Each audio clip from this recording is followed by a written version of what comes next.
A lot has changed in the past 24 hours, and it actually raises more questions than it answers. Yesterday, Donald Trump put out a message that alarmed many because it didn't sound like it had a real endpoint. He said he was willing to wait until Iran responded with one unified voice. And when you hear that, it sounded open-ended. Exactly how long is that when they have a unified voice? A day, a week, longer? That didn't sit well. There was a lot of pushback all over the internet and all over the news stations, and a lot of confusion about what that actually really meant. Because in a situation like this, you don't want to give your enemy the opportunity to regroup. So now he's come back and defined it. He's saying, no, it's not open-ended. This is a deadline. It's Sunday. So on the surface, it sounds like maybe things will stay stable until Sunday. Sounds like we're back to a timeline, back to something defined. But when you look at everything else happening, it makes you wonder if we can even make it to Sunday. That's 5 days until Sunday without a full-scale war breaking out. It really feels like we're in the escalation trap Professor Bob Papp talks about, because Iran still hasn't responded, not to attending the meeting in Islamabad and not to any unified way to any proposal the U.S. has made. There's no signal that they've decided what they're going to do.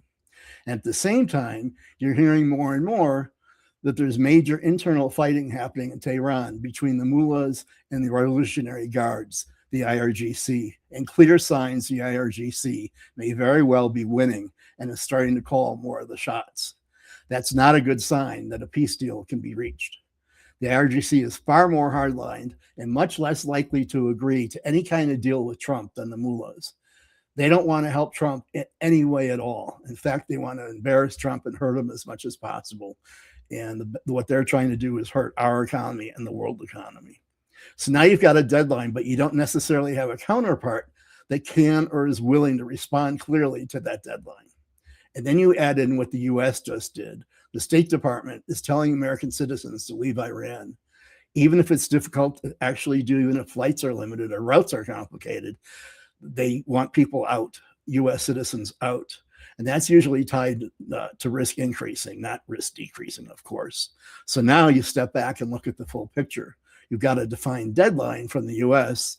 You have Iran not responding. You have internal fighting inside their leadership. And you've got the U.S. signaling, at least quietly, that things could turn very quickly. And that's not really about what happens on Sunday anymore. It's whether we could even make it to Sunday without something happening first. There's already tension in the Strait of Hormuz, and we've seen it escalate just in the past 24 hours. Iran has seized multiple commercial ships and taken them towards the coastline. And there are reports of vessels being fired on, trying to move through the strait. I read of one where the entire bridge was blown off, but everybody on board was safe, and the U.S. went and picked them up. This comes right after the U.S. seized an Iranian cargo ship on Sunday, which Iran immediately called piracy and threatened to respond to. So it's not calm and it's not stable.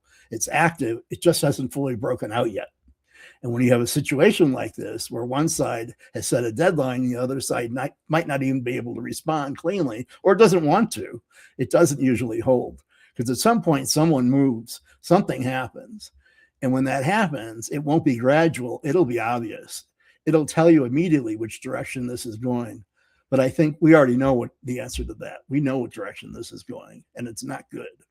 So right now, this isn't really about Sunday. It's about everything that happens between now and then. Because if something does break before the deadline, then the deadline doesn't matter anymore. And it means we're in war with Iran. If anything major develops between now and Friday, I'll throw up a video. If not, I'll see you on Friday. I want you to know that your support is what lets me continue to bring you these reports.